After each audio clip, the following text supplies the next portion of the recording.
వచ్చినా నేను ఉన్నాను ఎందుకంటే చాలా చూసి రాజీ కట్ చేశాను. చాలా వర్షం పడిపోతుంది, మీరు రాగలరంటే చెప్పండి, ఎక్కడ చెప్పండి వచ్చేస్తున్నాడు ఆయన. మీకు అధికారులు మంచి అధికారులు ఉన్నారు, మంచి ఎమ్మెల్యేలు అంటున్నారు. అలాగే మనకి పవన్ కళ్యాణ్ గారు ఇలాంటివంటే పవన్ కళ్యాణ్ గారికి ఇష్టం ఉండదు. పెద్ద పవన్ కళ్యాణ్ గారు ఉన్నారు, మన డిప్యూటీ సీఎం గారు. అలాగే మన ముఖ్యమంత్రి గారు చంద్రబాబు నాయుడు గారు ఉన్నారు. అలాగే యువ నాయకులు నారా లోకేష్ గారు.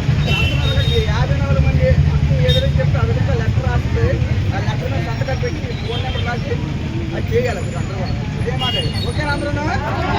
ఓకే.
నేను అడిగి నేనే చేస్తాను.